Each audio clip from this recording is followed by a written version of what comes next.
This is 2 Samuel chapter 9. And David said, "Is there still anyone left in the house of Saul that I may show him kindness for Jonathan's sake?" Now there was a servant of the house of Saul whose name was Ziba, and they called him to David.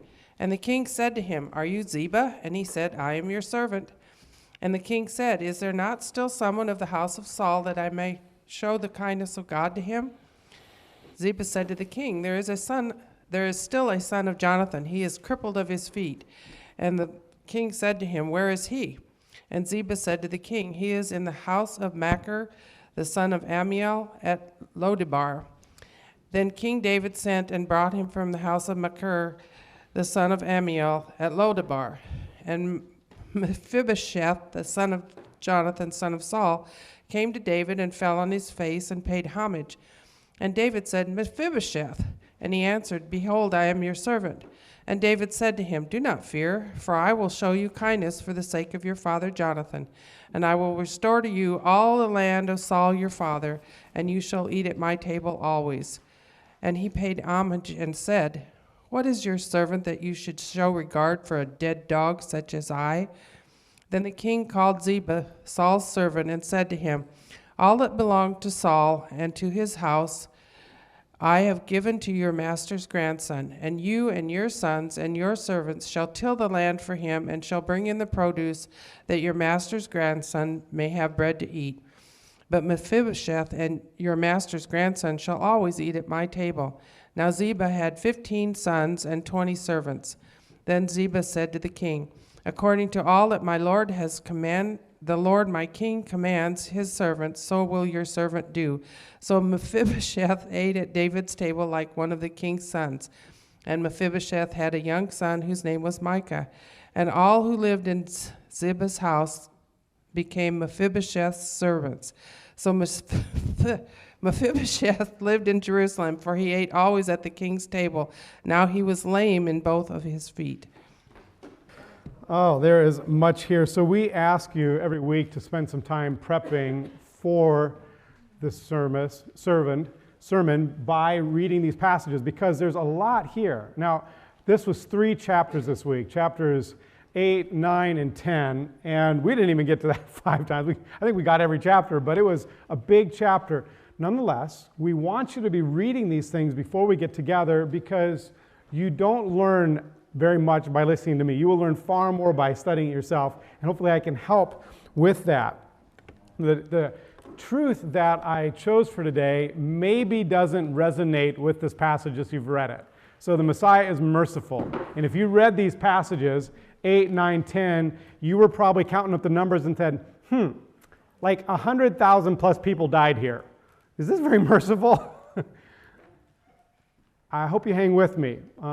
It is 3 different chapters, so I think we could have taken it 2 different directions. We could have looked at how David, as the Messiah, is one who has victory over his enemies.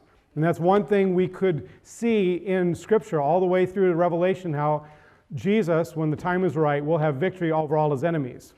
But in the midst of that, in the midst of expecting Jesus to have victory over his enemies, we find the story of David's mercy or his kindness. And it is something that is striking. You kind of expect there to be victory with King David.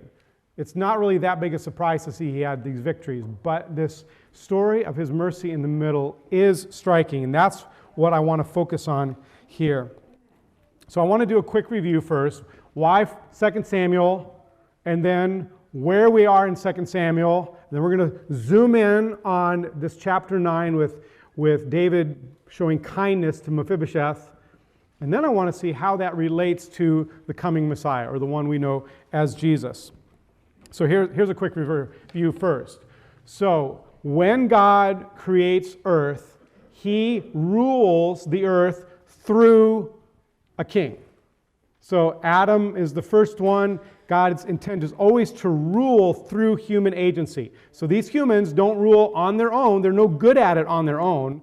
They are to rule under God's authority, being his rulers on earth. And in God's plan, he sends a king like other nations at the right time in the right place. And the first one is Saul. And Saul does many things right, but more things wrong, and God rejects him, partly so that we would see the contrast of what's going on here. And David comes. And as we've read 1st and 2nd Samuel, we see how God has chosen David as a man after his own heart. And for the first half, up to these chapters, there has just been a real incline of how great this man is. You just can't hardly find anything negative about it. It's just an uphill speed to glory. It feels like all the way up to chapter 10. Not until we get next week, we're going to see how he falls short. We're going to start watching a downcline while still seeing some of the good things about David. But here we've really hit a high point at this point. And we've seen how God has sent David. And David is a king, yes, but he's the greatest king. He's the greatest king Israel ever knew up through the Old Testament. And God has given David to Israel not only to be a good king, but to set the bar of what a good king is. And last couple weeks ago, we learned where God promises David, you're going to be an abiding dynasty. And it's going to be in Jerusalem. So the stage is now set for there's going to be an heir coming from David. And he's not going to just be from David's line, but in real ways, he's going to set the standard so that when Jesus, the great Messiah, comes, David's greater son comes, people can say, yes, he's all of David and more. He doesn't fall short in any way. So we have seen things, we've just picked out small things, but they're significant, or I not say small, we've picked out a few things that are significant, like how the Messiah would mourn. And we saw that in Jesus, how the Messiah is gentle. We saw that in Jesus and in David. He sought the Lord, and he prayed, and now we're going to see the Lord's mercy, the Messiah's mercy here. So we have a lot established by the time we get to chapters 8, 9, 10. We now have David as the king. There's been victory. He is in his capital, Jerusalem, which is going to be central to the temple. All of that has now happened. So now, chapters 8, 9, 10. What's going on here? There are a lot of wars, especially, it's almost like a bookend, ends, an inclusio, where we have wars in chapter 8 and then wars in chapter 10, and they're all victorious. Lots of victory. The problem with you reading this and the problem with me reading it is I don't know where these places are. So it helps if you have a map, and that's why I wanted you to do some study on your own this week, doing a map study, seeing where these places are.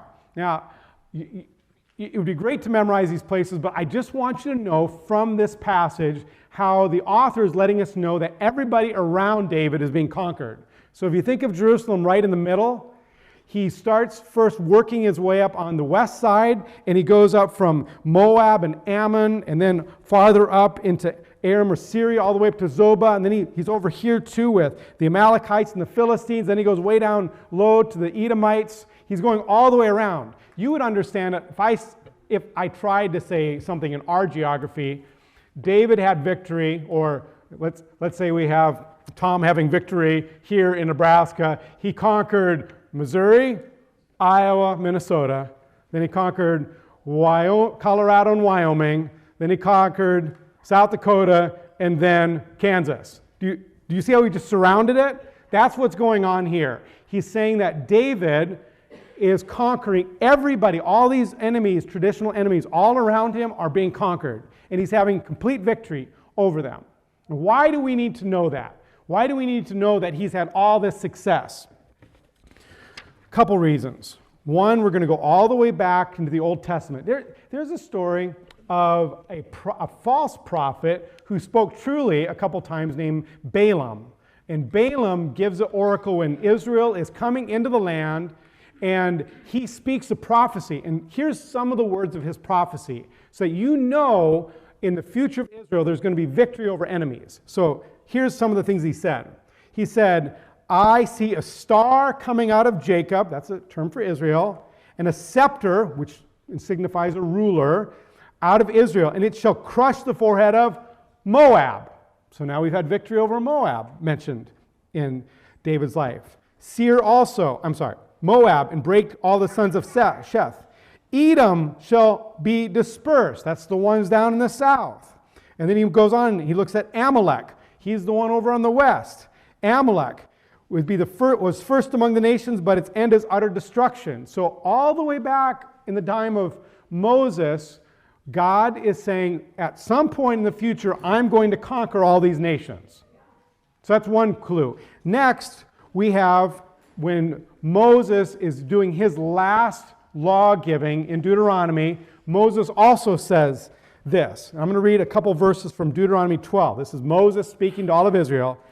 And he says, but when you, O Israel, go over the Jordan, so they're crossing into the land of Israel, and you live in the land that your Lord God is giving you to inherit, and when he gives you rest from all your enemies around, all these nations surrounding, when he gives you rest, then to the place the Lord your God will choose to make his name dwell, there you'll bring sacrifices. So before the temple will be able to be built, the nations around will be conquered. So we got to know that the nations are conquered before the temple is going to be built. And remember, we know that the temple is going to be built. God promised through your son Solomon, the temple is going to be built. But we got to know that there's going to be security first. In fact, that's what God had just told him in 2 Samuel chapter 7. And he said, and I will appoint a place for my people Israel, and will plant them so that they may dwell in their own place and be disturbed no more, and violent men shall afflict them no more. And the next chapter, it's happening. There's just victory all the way around. There's just nobody can stand up to David's armies here. So the setting is ready for the temple to be built. Very important. And we see in reading chapter 8 especially, we see how David's not doing this in his own power. Sure, he's going and doing the battles, but twice it explicitly says, verse 6 and verse 14, and the Lord gave David victory wherever he went. Verse 14, and the Lord gave victory to David wherever he went. So the author wants you to know God's doing this here. He has appointed David as a king over Israel, and he is giving them victory over everything here.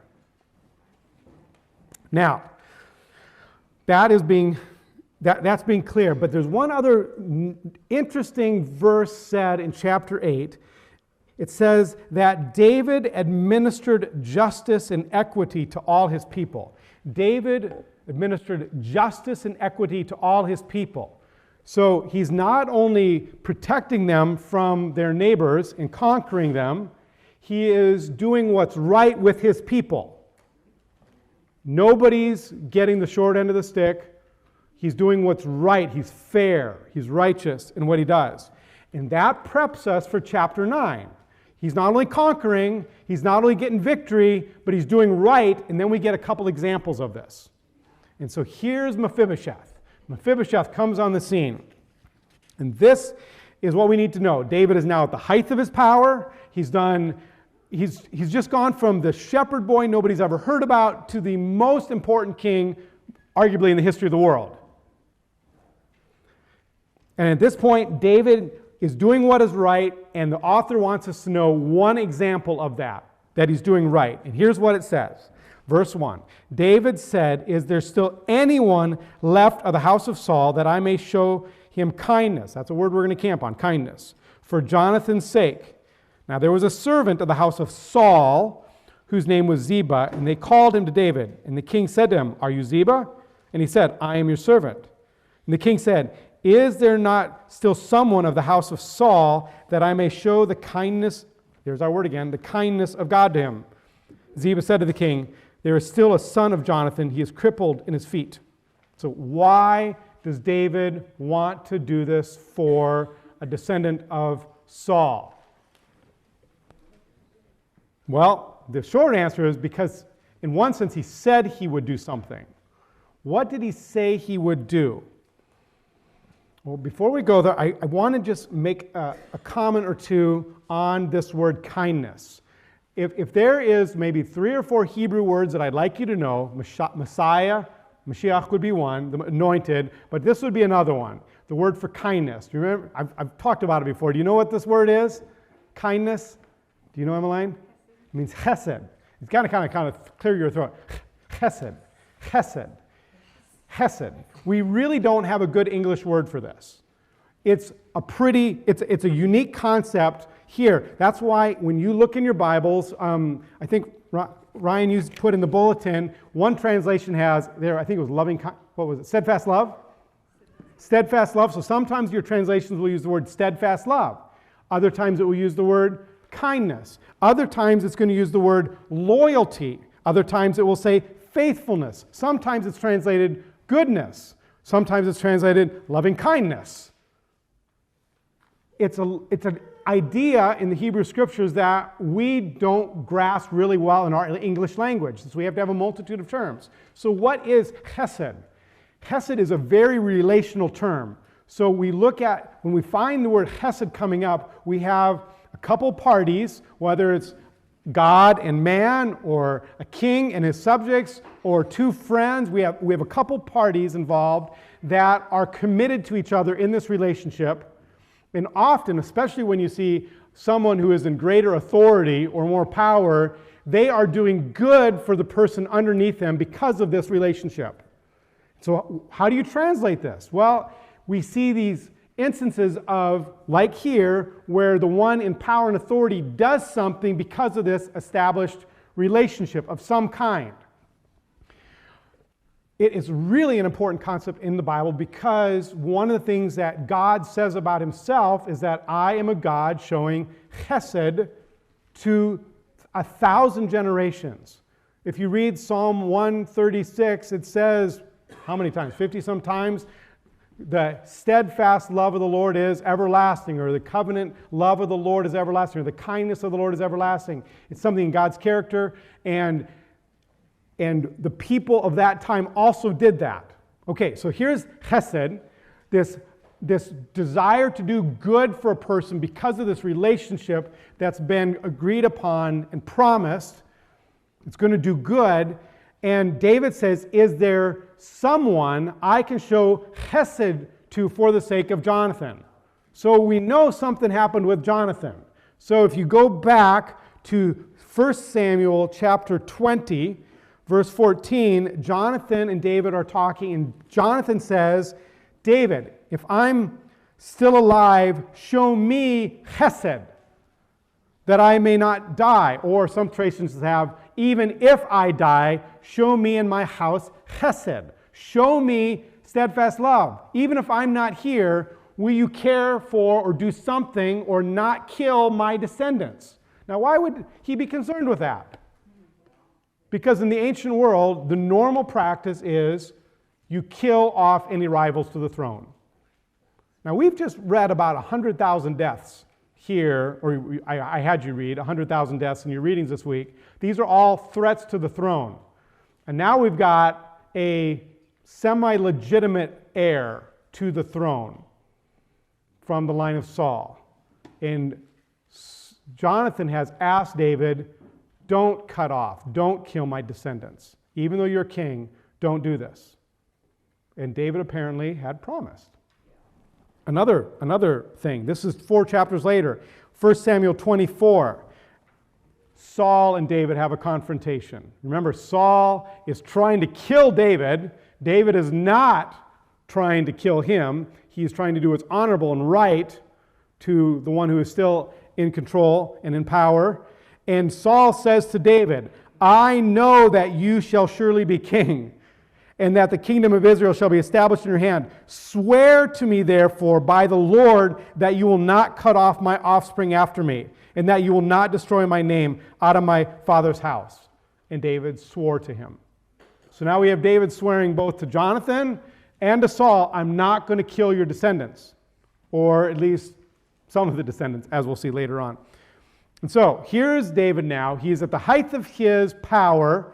He has cut off all rivals all around him. And at this point, who knows how many years later this is? We don't know. It's several years later. And David says, I have a right obligation here to show chesed, to show love, mercy, kindness to a descendant. So he seeks one out. Now, I find that in itself extraordinary. Because what did Jonathan and Saul ask? Don't kill off my descendants. It makes some sense to me that David could have just said, are there still descendants alive? yep, I'm not going to touch him. He can stay there in Lo-Debar, or wherever, that's up north somewhere, in the tribe of Manasseh. He could have done that, but he doesn't. He is going above and beyond. And that's part of this Hesed thing, is that it's not just doing the bare minimum, it's doing good. It's being above and beyond. And that's what he's going to do. What he does here is above and beyond because of Hesed. It's not expected. It's not something he has to do, but he's going to do it. And so he seeks out someone who is still alive. Now, maybe he knew about this guy. I would suspect he did. If there's rivals to the throne out there, Ishbosheth, this guy's another king of the line of Saul, has been killed. I assume David knows this, but this is the way the ancient world works. Is there someone there? We're going to do this a proper protocol. We're going to make sure it is well aware that I'm seeking out someone who is of this line. And Ziba, who was once a servant, he's a very powerful guy apparently. He has got 15 sons, 20 servants. He is called, and he says, yes, there is someone of this line. Now, before we move on, let's just get in our mind how significant this is for David to do this, that he's going to show Hesed toward this Mephibosheth. There is not everybody in Jerusalem believes David is legitimately on his throne. Not everybody believes this. This book, in fact, is written so that we might know David is legitimately on the throne, but when later on we're going to encounter a story where Absalom, David's son, tries to take over, and a guy, Shimei by name, curses David and said, "You worthless man of blood, the Lord has avenged on you the blood of the house of Saul." Not everybody thinks David is right for being on the throne. There's a real possibility of people going to another heir. In fact, in the same situation where David has this coup happening in his own house, we'll get it to in later chapters, and Absalom, his son, tries to get David killed, one of the stories that we're going to encounter is this same Ziba. And Ziba, we don't know if he's telling truth or not. I'm not going to go down that path. I just want you to know that Ziba says Mephibosheth thinks the throne is going to come back to him here. And whether he's lying or not, I don't care at this point, because David takes the threat seriously and says, I'm taking away all of Mephibosheth's land and giving it to you now. So I want you to know, when David's calling in Mephibosheth here, yes, David's at the height of his power, but Mephibosheth is the rightful heir on the Saul line. And he's bringing him in. And look at what David does. He doesn't just acknowledge him. He doesn't just say, I'm not going to kill you. He does more. That's what I want you to see. So what does he do that's more? He says, verse 7, do not fear. He thinks he's going to die. Do not fear, for I will show you kindness, chesed, for the sake of your father Jonathan, and I will restore to you all the land of Saul your father, and you shall eat at my table always. I'm going to restore to you the land of your father, or your grandfather in this case. I don't know how much that is. Nobody knows. But we do know where the ancestral lands are. It's in Gibeah. Where's Gibeah? 3 miles north of Jerusalem. He is going to give him a pretty big chunk of land. That's all we can say, is it's probably a big chunk, because he's going to put Ziba and 15 sons and 20 servants just to work that land. So it's probably a significant chunk of property here, within spitting distance of the capital. Do you know that Gibeah is in the ancestral lands of Benjamin? Remember, Saul is a Benjamite. Do you know where Jerusalem is in the ancestral lands of? Same one. It's actually in Jerusalem. Now, it gets to be in Judah because of David taking over, but it's actually in the traditional ancestral lands of Benjamin. So you're inviting the heir to the throne back, giving him the ancestral lands, giving him servants, and he says, you're going to be at my table always, which is about as close to authority as you can get. This is not a, I'm going to keep an eye on you here.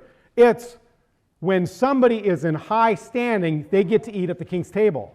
So he's elevated Mephibosheth in remarkable ways. And again, I think Why did David do this?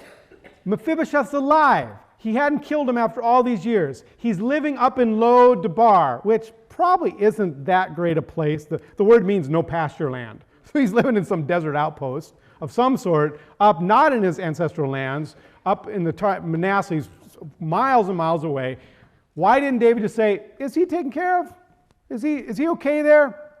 Okay, let's just keep him up there. He doesn't do that. Bring him down, give him back all the land, make him here at the table, and let it be known that he is the rightful heir. Now, Mephibosheth is lame. We get that. We get that. And that maybe is meant to say he's really of no rival to the throne, but it says Mephibosheth has a son, Micah.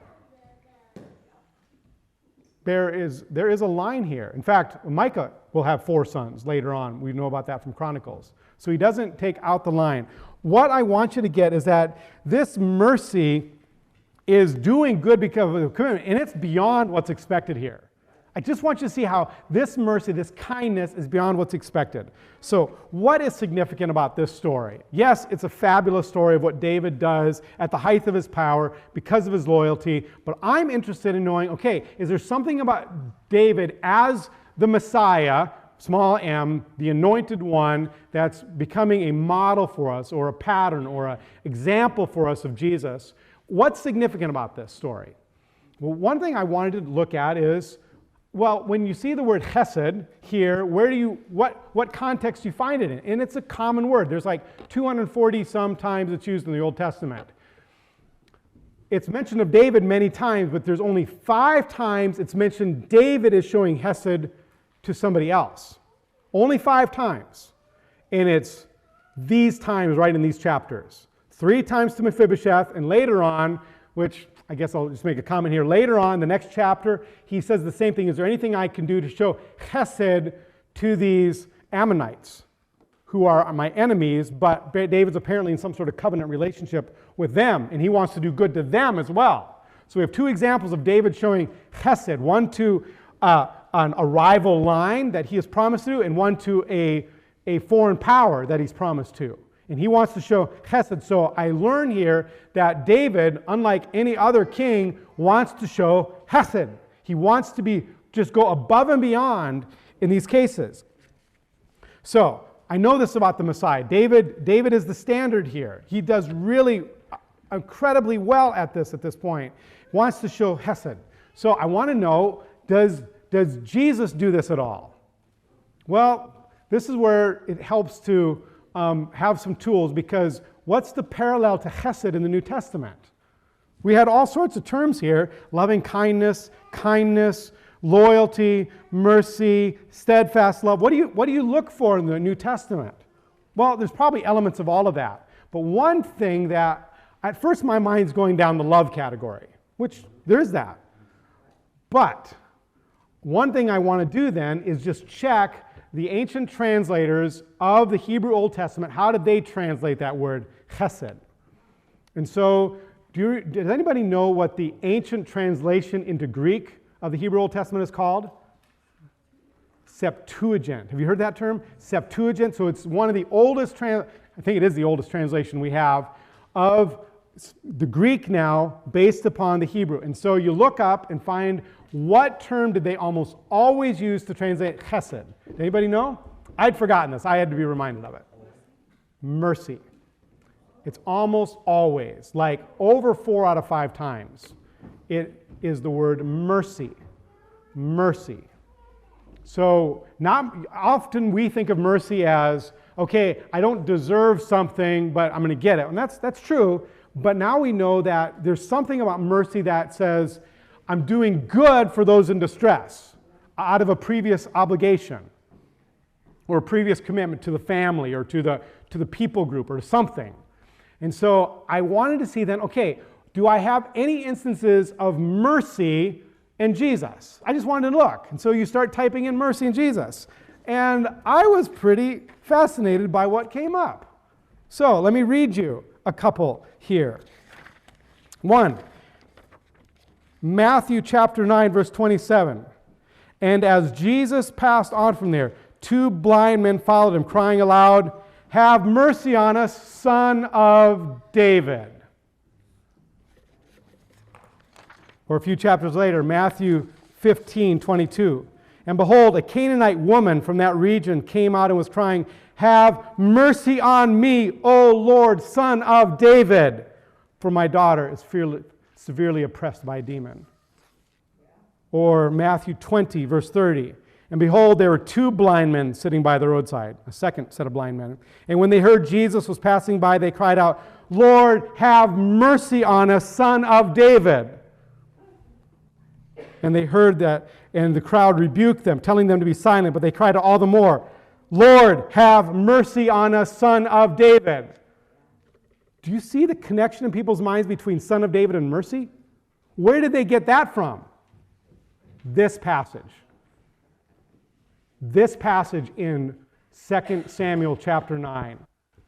The Messiah, the Son of David, has mercy on those who have no claim other than he is going to do good because of the commitment he's made.